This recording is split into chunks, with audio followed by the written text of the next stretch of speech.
राजस्थान प्रदेश का एक जिला लगता है अलवर, और अलवर का ही एक थाना लगता है खरेली। खरेली बाईपास के आसपास की घटना होती है। 8 जून 2025 का जो है सुबह लगभग 4 बजे का समय हो रहा था।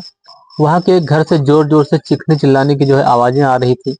आसपास के जब लोग सुनते हैं तो दौड़ते हैं, और वहां पर जब पहुंच कर देखते हैं तो एक व्यक्ति होता है जिसकी उम्र 45 वर्ष होती है, जिसका नाम मान सिंह उर्फ बीरू होता है।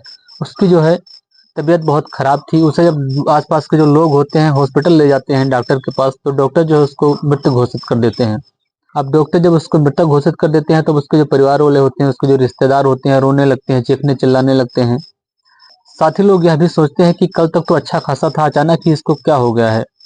उसका एक भाई होता है जिसका नाम खेमचंद होता है, जो कि उससे छोटा होता है। खेमचंद को कहीं ना कहीं कुछ शक होता है, क्योंकि जो मृतक था उसका दांत जो है आगे का एक टूटा हुआ था। अब वो अपने निकटतम पुलिस थाने पहुंचता है और वहां पर जाके रिपोर्ट दर्ज कराता है। कहता है, सर मेरी जो है रिपोर्ट दर्ज कर लीजिए। वैसे तो मुझे किसी पर शक नहीं है, लेकिन आजकल का जो दौर चल रहा है, जैसे कि सोनम रघुवंशी की घटना को लेकर जो खबर फैली हुई है, इससे कहीं ना कहीं मुझे भी शक हो रहा है, जिसके चलते आप रिपोर्ट जो है जरूर दर्ज कर लीजिए और अपनी जो है प्रक्रिया पूरी कीजिए। अब जब पुलिस वाले होते हैं वहाँ के एसएचओ धीरेन्द्र सिंह गुर्जर, एसएसपी और आईजी साहब जो है आदेश देते हैं, उनके आदेशानुसार जो है जांच शुरू होती है। अब जांच में जो पुलिस वाले होते हैं, लगभग उससे जो संबंधित, उस मृतक से संबंधित जितने भी लगभग 100-150 लोग होते हैं, उनसे मिलते जुलते हैं, उनसे बातचीत करते हैं अपने तरीके से, और उनकी जो कॉल डिटेल्स होती हैं उनको भी वह लेते हैं, उनको खंगालते हैं। लगभग 150 के आसपास सीसीटीवी कैमरे जो है खंगाले जाते हैं।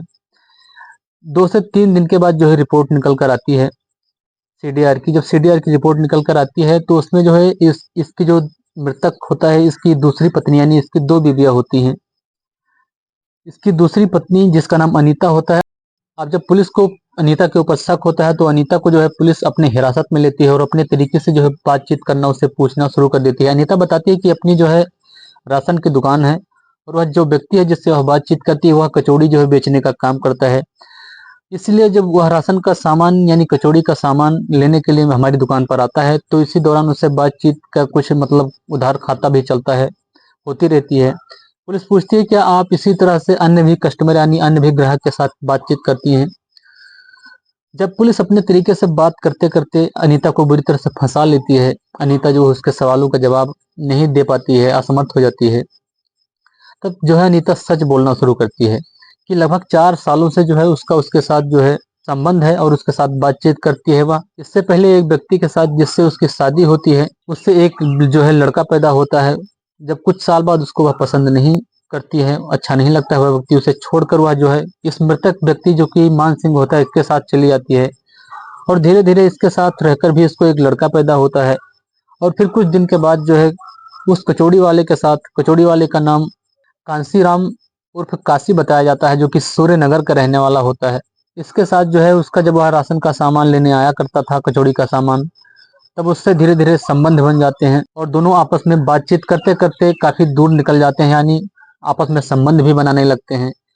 अभी 1 साल पहले ही जो है मृतक को इस बात की खबर हुई थी कि यह जो है मेरी पत्नी है, कचौड़ी वाले के साथ बातचीत करती है। जब मान सिंह बिरू अपनी पत्नी से, अनीता से कहता है कि उससे मिलना जुलना बंद कर दो और उसके ऊपर जो है पूरी तरह से पाबंदी लगा देता है इसके लिए, तब दोनों में जो है आए दिन खटपट होती रहती है और लगभग 1 साल तक लोग दोनों में आपस में झगड़ा लड़ाई चलता रहता है। जब कांसी राम को यह एहसास होता है कि इसका पति मान सिंह हमारे बीच में एक रोड़ा बन चुका है और इसको किसी न किसी तरह से हटाना पड़ेगा, तो वह एक गलत तरीका अपनाता है और उस गलत तरीके में जो है 4 लोगों को और शामिल करता है, जिनको लगभग 2 लाख रुपए की रकम देकर मान सिंह यानी बीरू की हत्या का जो है प्लान तैयार करता है। एक रात जब दोनों सो रहे थे, लगभग 12 बजे का रात का समय हो रहा था, तभी जो है उसका प्रेमी कांसीराम 4 लोगों के साथ आता है और तौलिया लेता है। जो है तौलिया का जो है ऐंठ कर उसका जो है रस्सी टाइप बनाकर उसका गला घोंट कर उसी से उसकी हत्या कर देता है। और इस प्रक्रिया के दौरान जब मान सिंह विरोध करता है तो उसके मुंह पर एक जोरदार मुक्का मारा जाता है। इसी से जो उसका दांत होता है आगे का टूट जाता है, और इसी दांत की वजह से जो उसका छोटा भाई, मान सिंह का छोटा भाई खेमचंद होता है, उसको शक होता है, वह पुलिस में जाकर रिपोर्ट दर्ज कराता है। अब पुलिस जो है उसके साथ साथ उसके प्रेमी को भी पकड़ती है और दोनों को गिरफ्तार कर लेती है। साथ ही एक व्यक्ति जो और उन चारों में से होता है। उनमें से एक व्यक्ति और भी गिरफ्तार कर लिया गया है अब तक की। इसके आगे जो है और भी जांच चल रही है और उनकी जो है तलाशी चल रही है। मैं भोलेनाथ फिर मिलता हूँ एक और नई घटना के साथ। तब तक के लिए जय हिंद, जय भारत।